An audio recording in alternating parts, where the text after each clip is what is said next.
우리가 살아온 인생을 돌아보면 행복과 불행의 갈림길에는 언제나 사람이 있었습니다.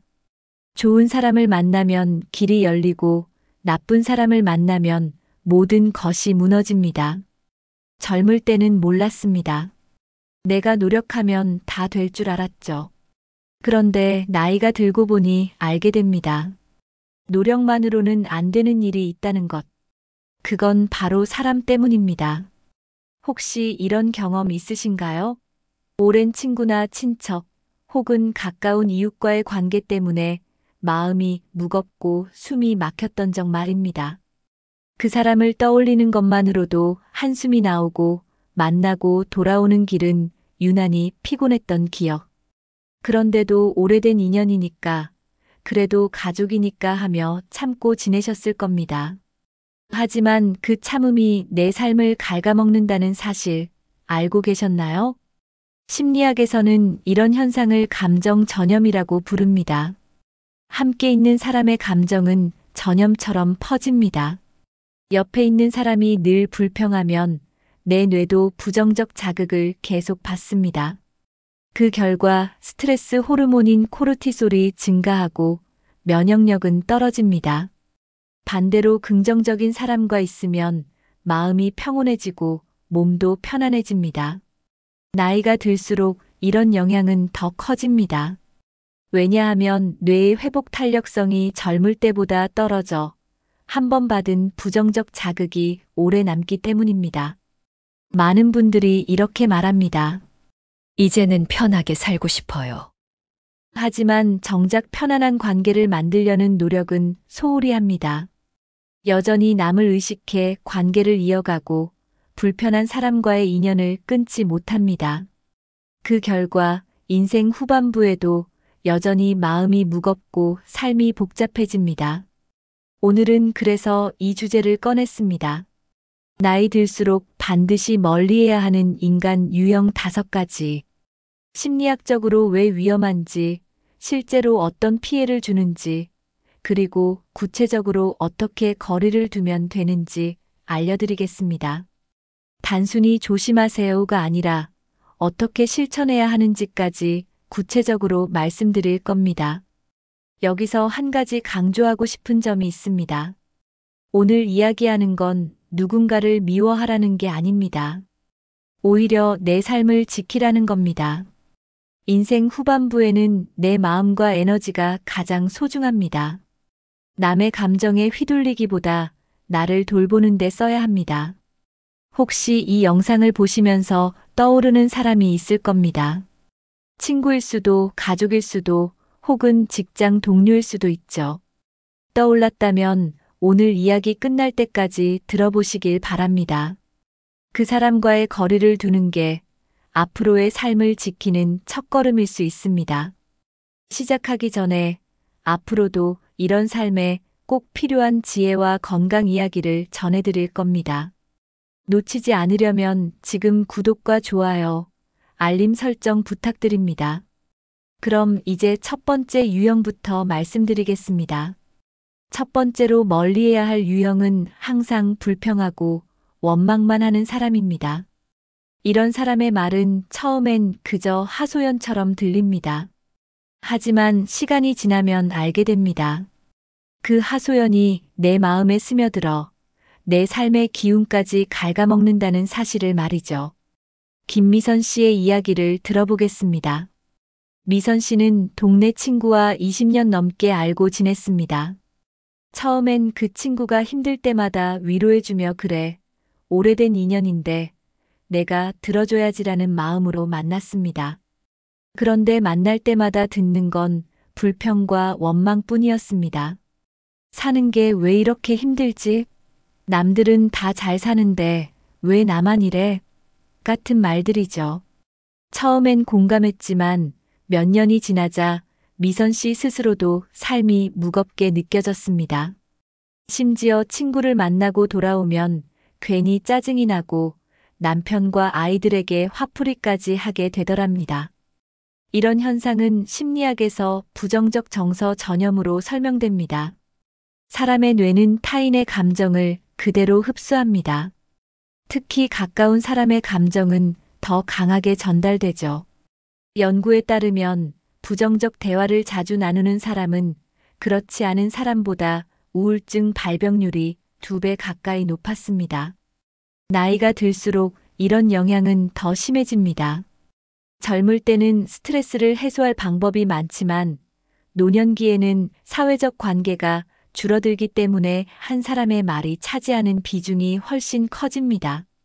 이 불평형 인간이 위험한 이유는 단순히 기분이 나빠진다 수준이 아닙니다. 장기적으로는 내 가치관과 삶의 태도까지 바꿔버린다는 데 있습니다. 매번 불평만 듣다 보면 세상을 보는 내 시선도 부정적으로 변합니다. 심리학에서는 이를 인지 왜곡이라고 부르는데 반복적인 부정적 자극이 뇌의 신경회로를 바꾸어 현실을 왜곡해보게 만든다는 원리입니다. 그럼 어떻게 해야 할까요? 첫 단계는 대화 주제를 전환하는 것입니다. 불평이 시작되면 그래도 이런 점은 괜찮지 않아? 처럼 긍정적인 시각으로 주제를 돌려보세요. 하지만 상대가 계속 부정적인 이야기만 반복한다면 두 번째 단계로 만남의 빈도를 줄이는 것이 필요합니다. 굳이 이유를 설명하지 않아도 됩니다.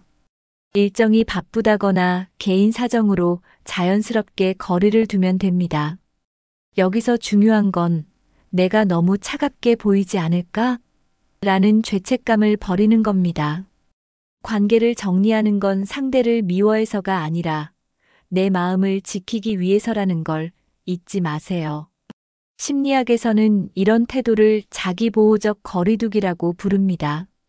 건강한 경계는 이기적인 게 아니라 오히려 성숙한 인간관계의 시작입니다. 실천 팁을 하나 더 드리자면 감정 기록법을 활용해 보세요. 불평하는 사람을 만난 날과 그 이후 내 기분 변화를 기록하는 겁니다. 예를 들어 만나기 전엔 괜찮았는데 만나고 나서 우울하거나 무기력했다면 그 관계가 내 정서에 어떤 영향을 주는지 눈으로 확인할 수 있습니다. 이 기록은 관계를 정리할지 판단하는데 강력한 근거가 됩니다. 혹시 지금 떠오르는 사람이 있나요?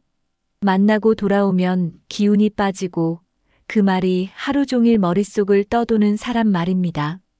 그게 바로 신호입니다. 나를 지키기 위해 불평과 원망의 고리를 먼저 끊어야 합니다. 다음으로는 두 번째 유형, 자기 이익만 챙기고 남을 이용하는 사람에 대해 이야기해 보겠습니다. 두 번째로 반드시 멀리해야 할 유형은 겉으로는 친근하지만 속으로는 늘 자기 이익만 계산하는 사람입니다. 이들은 표정은 웃고 있어도 마음속 계산기는 늘 돌아가고 있습니다. 상대의 호의를 당연하게 여기고 상황이 불리해지면 언제든 관계를 끊어버리거나 책임을 전가합니다. 박영호 씨의 사례를 들어보겠습니다. 영호 씨는 오래 알고 지낸 지인과 작은 부업을 시작했습니다. 처음엔 서로 신뢰하며 손잡았지만 시간이 지날수록 기묘한 패턴이 보였습니다. 이익이 생기면 그 지인은 홀로 챙기고 손실이 발생하면 이건 네가 맡았던 부분이잖아라며 떠넘겼습니다. 더 큰 문제는 그 지인이 새로운 기회를 알게 되면 영호 씨에게는 숨기고 본인만 챙겼다는 점이었습니다. 결국 영호 씨는 큰 빚을 지고 사업을 정리해야 했습니다. 오래된 인연이라 방심한 대가였습니다. 이런 사람들의 특징은 심리학에서 자기중심성 편향으로 설명할 수 있습니다. 세상을 바라볼 때 자신의 관점이 기준이 되며 타인의 입장은 고려하지 못하는 경향입니다. 또한 도구적 관계라는 개념으로도 설명됩니다. 사람을 있는 그대로 존중하는 게 아니라 나에게 어떤 이익을 줄 수 있는가라는 도구적 관점으로 보는 것이죠. 나이가 들수록 이 유형이 더 위험한 이유는 무엇일까요? 첫째, 인생 후반부에는 회복 탄력성이 떨어져 재정적, 정서적 손실을 만회하기 어렵습니다.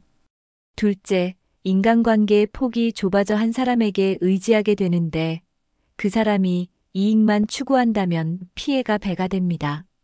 셋째, 노년기에는 건강, 재산, 가족 문제처럼 민감한 영역이 많아 악용될 여지가 크다는 점입니다.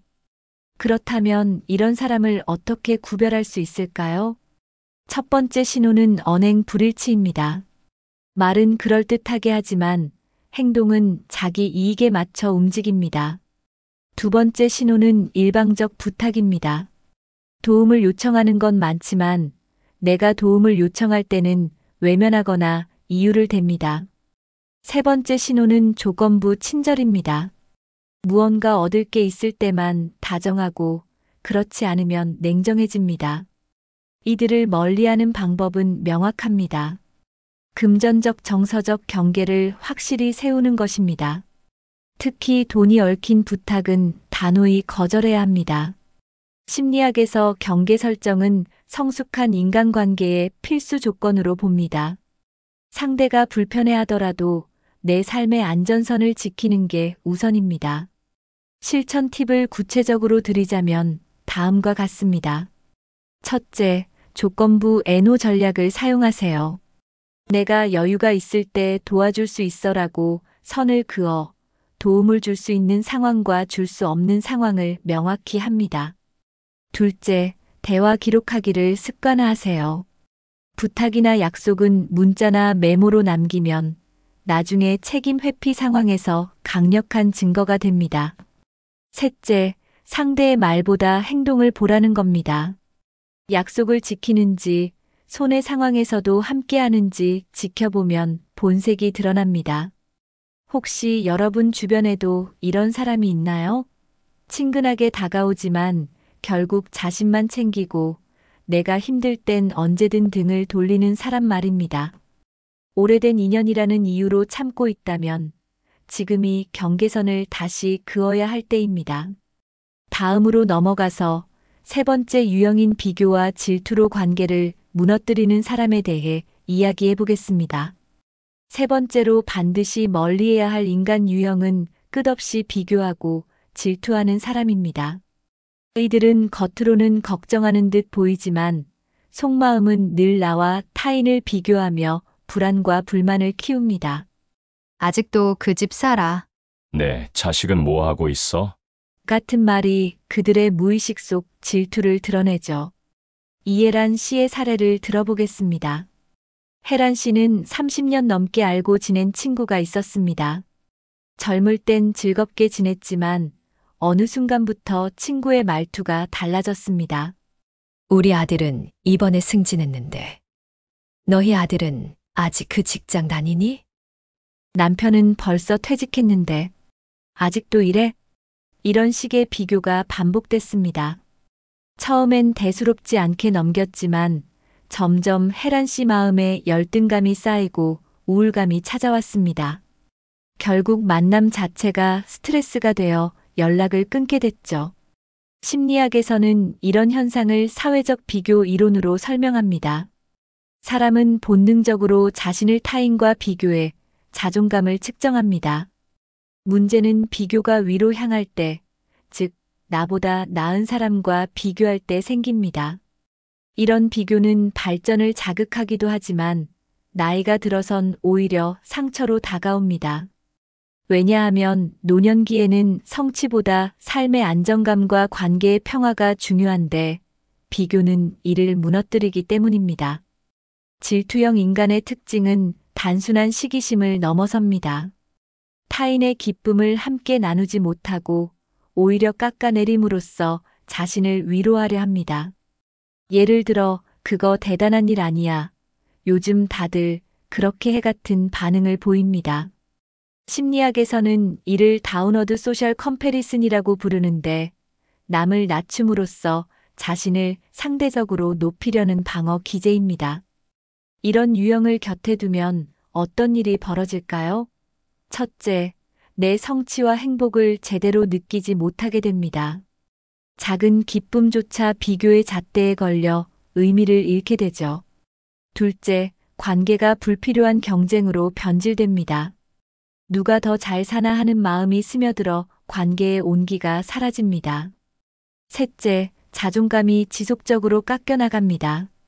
심리학 연구에 따르면 반복적 비교는 우울증 발병 위험을 높이고 삶의 만족도를 크게 낮춥니다. 그렇다면 어떻게 해야 할까요? 첫 번째는 비교 게임에서 벗어나기입니다. 상대가 비교를 시작하면 대화를 단호히 전환하세요. 예를 들어 나는 우리 상황에 만족해라며 비교 자체를 차단하는 겁니다. 두 번째는 정보 노출 줄이기입니다. 내 삶의 세세한 이야기를 굳이 공유하지 않으면 비교의 빌미도 줄어듭니다. 세 번째는 내 삶의 기준 세우기입니다. 심리학에서는 이를 내적 증거 내리기라고 하는데 타인의 삶이 아닌 나만의 목표와 행복 기준을 갖는 겁니다. 또 하나 중요한 팁은 질투형 인간의 말에 내 감정을 규정하지 않는 것입니다. 그들의 비교는 그들의 불안과 결핍에서 비롯된 것일 뿐, 내 삶의 가치와는 무관합니다. 이걸 깨닫는 순간 마음이 한결 가벼워집니다. 혹시 여러분 주변에도 이런 분 있나요? 만날 때마다 나와 남을 비교하고 은근한 질투가 묻어나는 사람. 그 사람과의 거리를 두는 건 나를 지키는 첫걸음입니다. 다음은 네 번째 유형, 남의 행복을 깎아내리고 부정적으로만 말하는 사람에 대해 이야기해 보겠습니다. 네 번째로 반드시 멀리해야 할 유형은 남의 행복을 축하하지 못하고 오히려 깎아내리는 사람입니다. 겉으로는 무심하게 던진 한마디 같지만 그 말은 칼날처럼 마음을 베어냅니다. 이런 사람과 오래 지내면 내 기쁨은 점점 사라지고 삶 자체가 무의미하게 느껴지기 시작합니다. 정민호 씨의 이야기를 들어보겠습니다. 민호 씨는 퇴직 후 작은 텃밭을 가꾸며 노년의 즐거움을 찾았습니다. 직접 키운 상추와 토마토를 수확할 때마다 성취감을 느끼고 그걸 친구들에게 나눠주는 게 소소한 행복이었죠. 그런데 어느 날 오래된 친구에게 그 이야기를 했더니 돌아온 말은 그거 해봤자 돈도 안 되는데 뭐 하러 해? 였습니다. 민호 씨는 웃으며 넘겼지만 마음 한구석이 서늘했습니다. 이후로는 좋아하던 텃밭 이야기도 꺼내지 않게 되었죠. 이런 유형의 사람을 심리학에서는 부정성 편향과 연결시킵니다. 사람은 긍정적 정보보다 부정적 정보에 더 강하게 반응하는 경향이 있는데 그중 일부는 타인의 기쁨마저 무의식적으로 깎아내리며 자기 우월감을 느끼려 합니다. 또한 공감 결핍이라는 특징도 보입니다. 타인의 감정을 이해하거나 존중하는 능력이 부족해 상대의 행복에 동참하지 못하고 오히려 불편해하는 겁니다. 이런 부정적 인간이 위험한 이유는 단순히 기분이 나빠지는 것에 그치지 않습니다. 반복적으로 노출되면 내 자아 존중감이 서서히 무너집니다. 심리 연구에 따르면 긍정적 피드백이 반복되면 뇌의 보상 회로가 활성화되지만 부정적 피드백이 반복되면 스트레스 호르몬인 코르티솔이 과도하게 분비돼 우울과 불안을 유발한다고 합니다. 나이가 들수록 이러한 스트레스 반응에서 회복하는 속도는 더딥니다. 이 사람들의 공통점은 타인의 기쁨을 축하하지 못한다는 것입니다. 좋은 소식을 전해도 그런 건 다 운이야. 요즘 다들 그렇게 해라는 식으로 반응하죠. 그 한마디가 우리 마음의 불씨를 꺼버립니다. 결국 내 행복을 숨기게 되고 관계는 점점 형식적인 인사만 남게 됩니다. 그렇다면 어떻게 대응해야 할까요? 첫 번째는 내 행복을 깎아내리는 말에 즉각 동의하지 않는 것입니다. 예를 들어 돈이 안 된다는 말에 돈이 중요한 건 아니야. 난 즐거워서 하는 거야 라고 단호히 말하는 겁니다. 이는 내 감정을 지키는 최소한의 방어입니다. 두 번째는 정보 선택적으로 공유하기입니다. 내 삶의 중요한 부분이나 소소한 즐거움은 나를 진심으로 축하해주는 사람과만 나누세요. 세 번째는 거리두기입니다. 상대가 변화하지 않는다면 만남의 횟수 자체를 줄여야 합니다. 추가로 심리학적 실천 팁 하나를 더 드리면 긍정적 자기 대화를 활용해 보세요. 깎아내리는 말을 들은 후에는 스스로에게 내 행복은 내 기준에서 충분히 소중하다라고 되뇌는 겁니다. 연구에 따르면 이런 자기 대화는 부정적 말로 인한 정서적 타격을 빠르게 회복시켜 줍니다.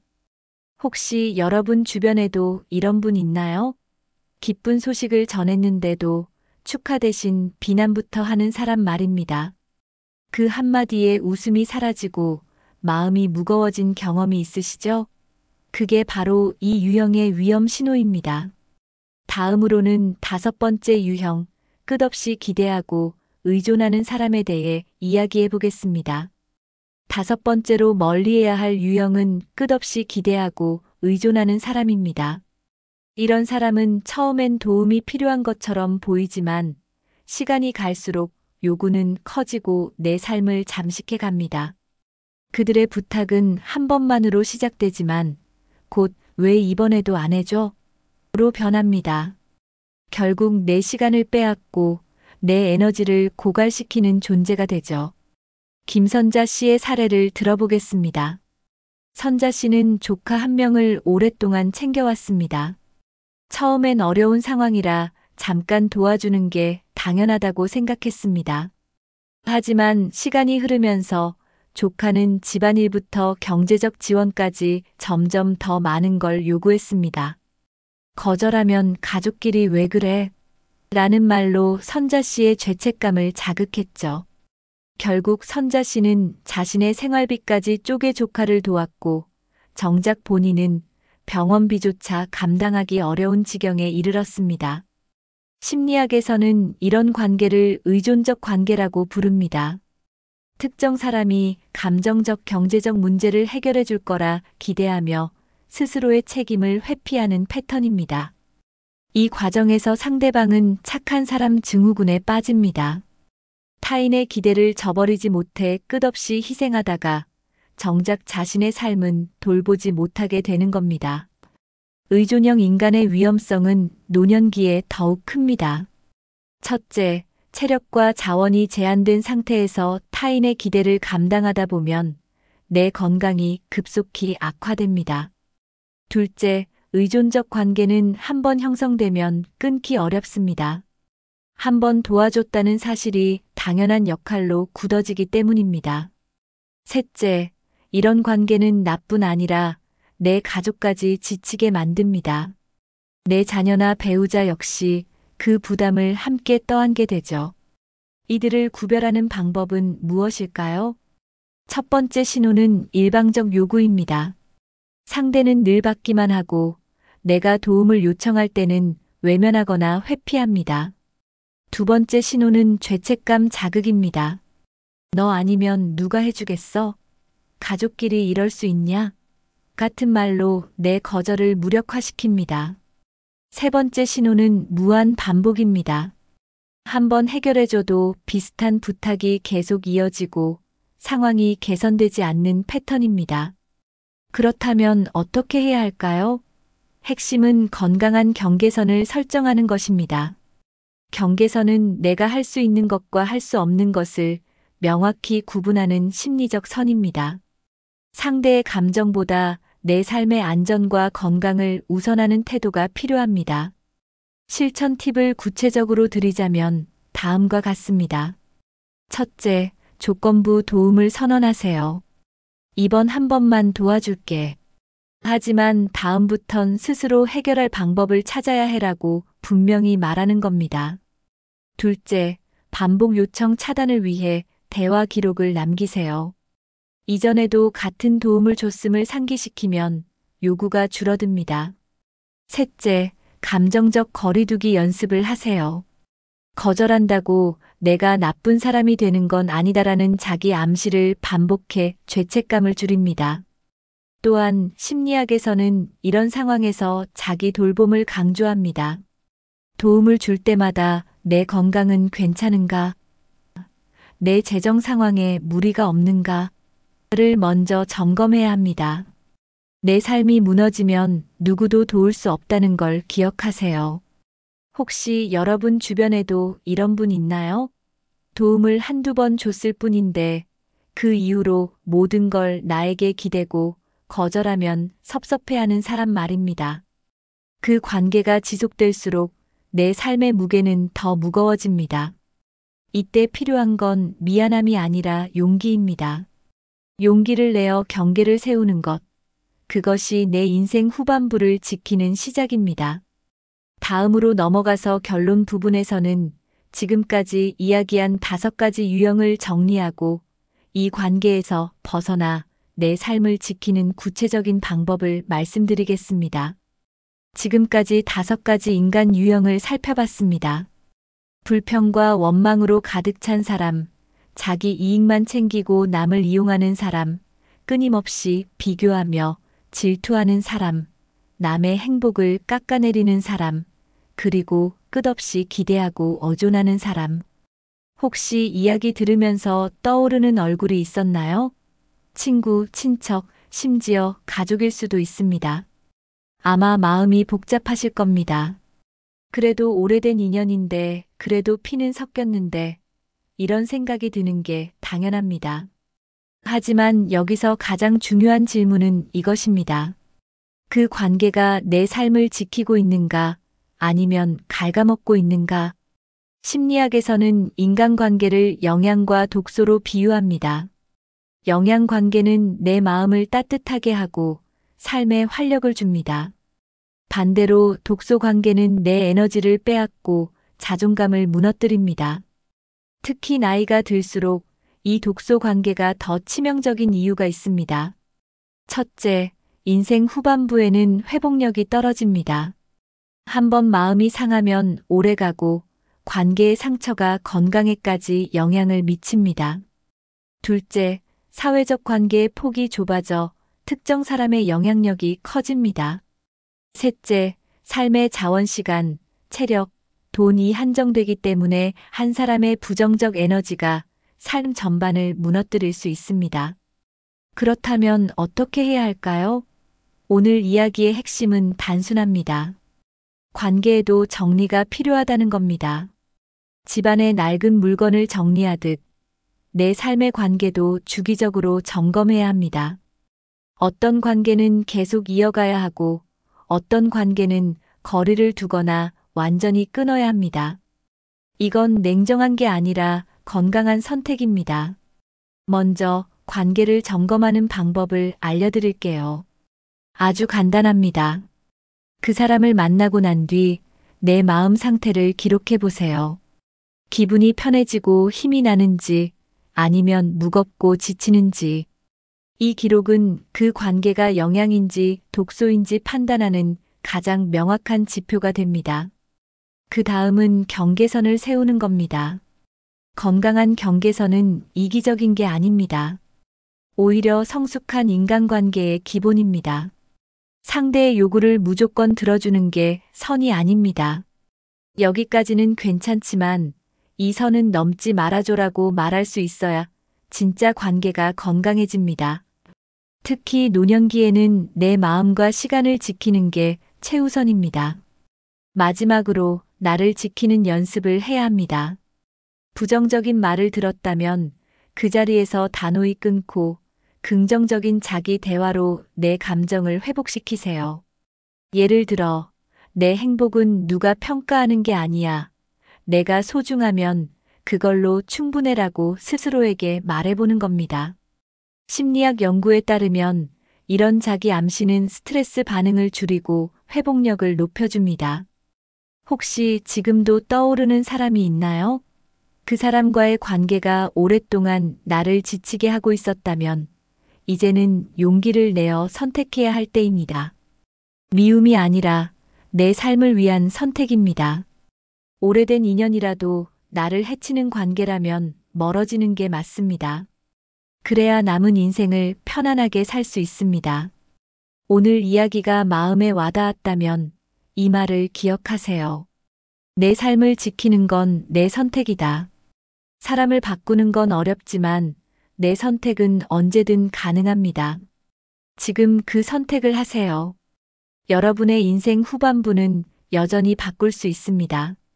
앞으로도 삶을 단단하게 만드는 지혜와 건강 이야기를 전해드리겠습니다.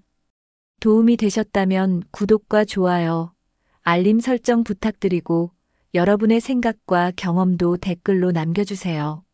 서로의 이야기가 누군가에게 큰 힘이 될 수 있습니다. 오늘도 여러분의 평온한 하루를 응원합니다.